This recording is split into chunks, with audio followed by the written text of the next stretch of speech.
जी सांसद जी, अभी आप नगरा गए थे पुलिस से मिलने के लिए, क्या पुलिस से मिलने? पीड़ित से। देखिए,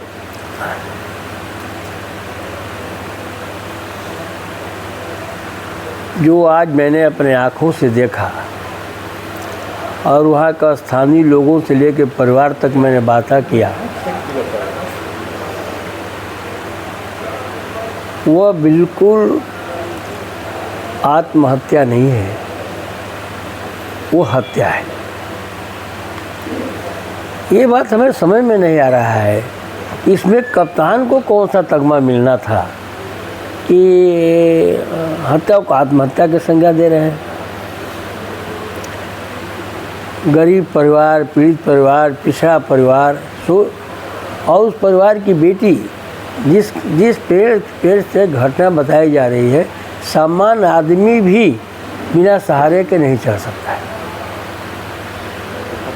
और पीछे हाथ बंधे हो और पेड़ पर चढ़ कर के फांसी लगा ले, ये हमारे समझ से हिंदुस्तान में पहली बार सुनने को मिल रहा होगा।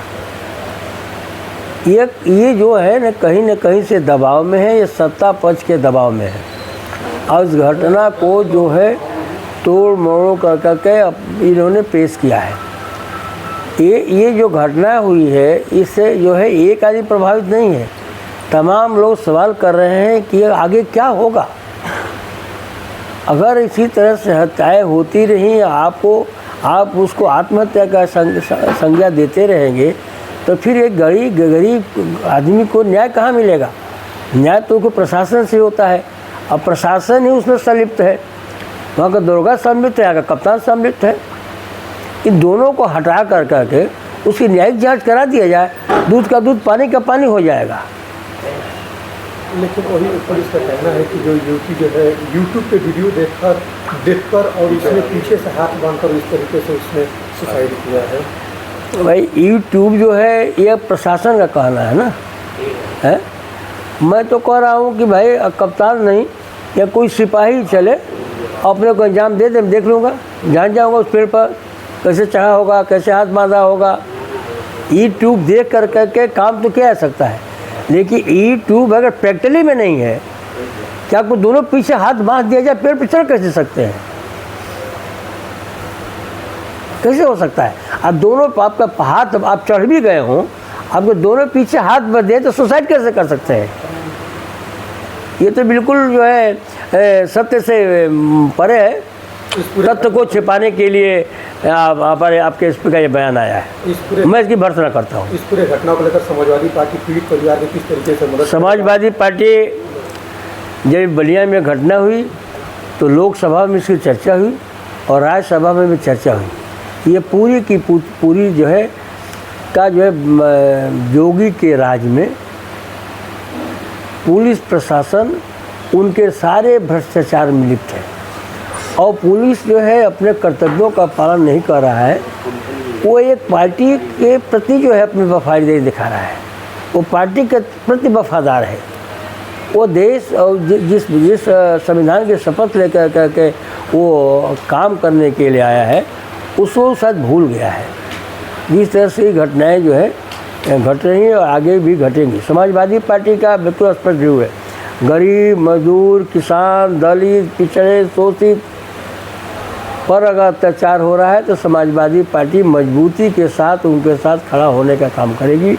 इस परिवार के लिए हम आर्थिक मदद भी राष्ट्रीय अध्यक्ष से बात करके हम करेंगे और इसके जो पूरे मुकदमे में खर्च होंगे समाजवादी पार्टी अपना वकील खड़ा करके मजबूती से लड़ने का काम करेगी।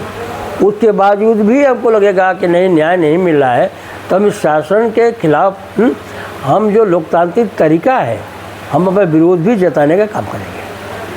जी, आज से नवरात्र का पहला दिन है, नवरात्र भी शुरू हो चुका है, जिसको लेकर मुख्यमंत्री योगी आदित्यनाथ ने नवरात्र को लेकर कई महत्वपूर्ण निर्देश जारी किए हुए हैं।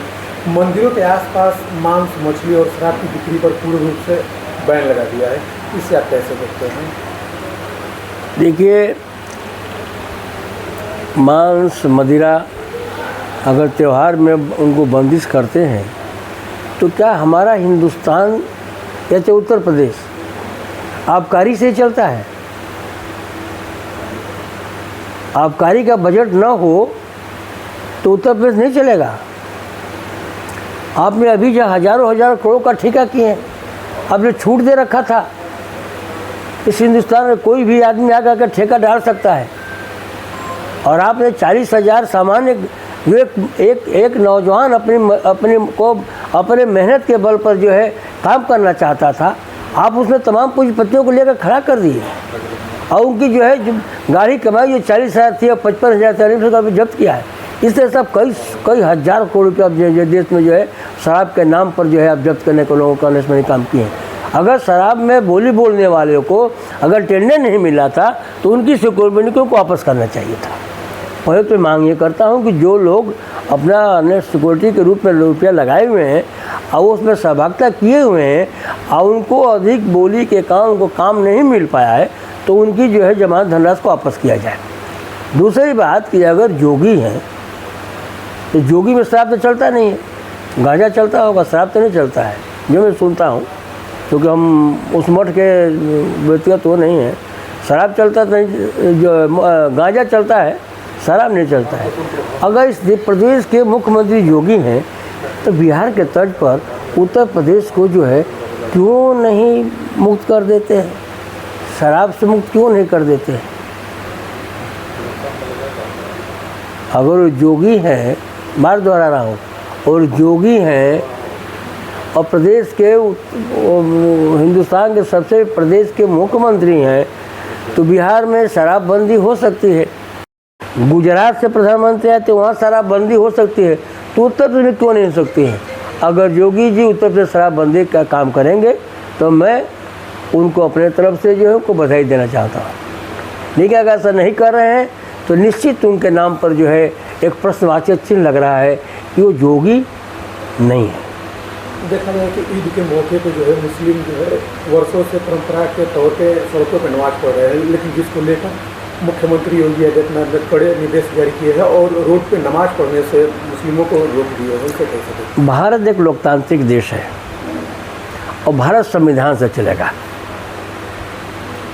जिस दिन योगी भी शपथ लिए होंगे वो संविधान का शपथ लिए होंगे।